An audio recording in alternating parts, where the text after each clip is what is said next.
муҳорибаи рейтингӣ ва довталабӣ барои камарбанди БМФ, реванш байни Арманд Сарокян ва Чарлз Оливейра дар коркар қарор дорад ва метавонад ки рӯзи 20 сентябр дар турнири калони UFC 331 баргузор гардад. Ассалому алайкум дӯстон, хуш омадед ба шабакаи мо. Ҷангвари нави вазни сабуки UFC Магомед Зайнуков зид нест ки зидди Нурулло Алиеви бебохт муҳориба гузаронад. Журналист ба Зайнуков савол дода гуфт ки ту ва Нурулло дар ин кард баромад кардед ва Нурулло бародари туро шикаст додааст. Гӯй ки барои ту зидди ӯ ҷангидан шавқовар ҳаст? Дар ҷавоб Зайнуков гуфт ки агар ташкилот ин чизро хоҳад, пас ягон мушкилӣ нест. ва дӯстон, хотиррасон мекунем ки соли 2018 Нурулло Алиев амакбачаи Магомед Зайнуков Маккашарип Зайнуковро дар турнири битва на Волге шикаст дода буд. Айни замон ҳам Нурулло Алиев ва ҳам Магомед Зайнуков дар вазни сабуки UFC баромад мекунанд ва ҳардуяшон ҷангварони бебохтанд. Нурулло Алиев дар UFC аллакай 4 муҳориба гузаронида 4 ғалаба дорад. Зайнуков бошад танҳо 1 муҳориба гузаронида ғалаба ба даст овардааст. Бояд қайд кард ки стилҳои онҳо гуногун аст. Нурулло гӯштингир аст, Зайнуков бошад зарбазан ва шояд ки дар оянда онҳо дар актагони UFC вохӯрда тавонанд. худи шумо дӯстон чунин муҳорибаро дидан мехостед ё не? Ва агар чунин муҳориба баргузор гардад, ки ғолиб шуда метавонад?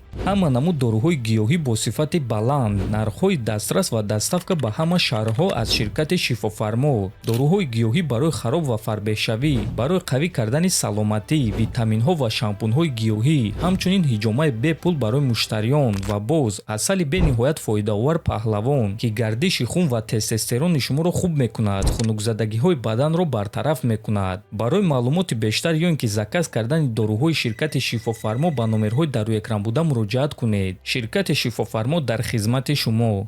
варзигари тоҷик ҷангвари вазни 61 кг UFC Муин Ғафуров баъди осеб худро барқарор карда тамринҳоро оғоз кард. оиди ин чиз худи варзигар дар саҳифаи иҷтимоии худ хабар дода чунин суханҳо навишт: оҳиста-оҳиста тамринҳоро сар кардан роҳи дуруст аст, махсусан баъди танаффус. Бо сабр ва пайвастагӣ, қувва ва форма бармегардем, иншааллоҳ, навиштааст Ғафуров. Хотиррасон мекунем ки Муин Ғафуров бояд ки дар турнири Абудаби зидди Абдулҳусайн меҷангид, аммо осеб гирифта аз муҳориба даст кашид. ва акнун чӣ гуна ки мебинем ӯ худро барқарор карда тамринҳоро оғоз кард ва мо ба ӯ барор хоҳонем ва баромадҳои ӯро интизор хоҳем шуд. Ногуфта намонад ки Муин Ғафуров дар ташкилоти UFC аллакай 5 муҳориба гузаронидааст ки 2 ғалаба ва 3 бохт дорад ва охирон муҳорибаи худро моҳи феврали ҳамин сол зидди Якуб Виклач гузаронида мутаассифона шикаст хӯрда буд.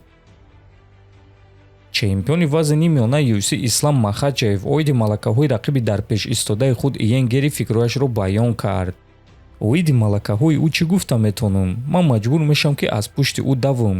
Мо стили ӯро хуб медонем, муҳорибаҳои ӯро тамошо кардем. Фикр мекунем ки нақшаи ӯ доимо гурехтан. ӯ доимо ин корро мекунад. Аммо бошем кӯшиш мекунем ки ӯро қапида ба замин афтонам ва чӣ коре ки бо дигар рақибони худ мекардам, бо ӯ низ ҳамон корҳоро мекунам, гуфтааст Махачев. ҳамчунин аз Ислам пурсиданд ки Гери муддати дароз дар Бразилия бо Чарлз Оливейра тамрин кард. Ба фикри ту Чарлз ба ӯ ягон маслиҳат дода тавонист ё не? Ислам дар ҷавоб чунин гуфт: Чарлз ба ӯ танҳо таслим шуданро маслиҳат дода метавонад, тамом, гуфтааст Ислам.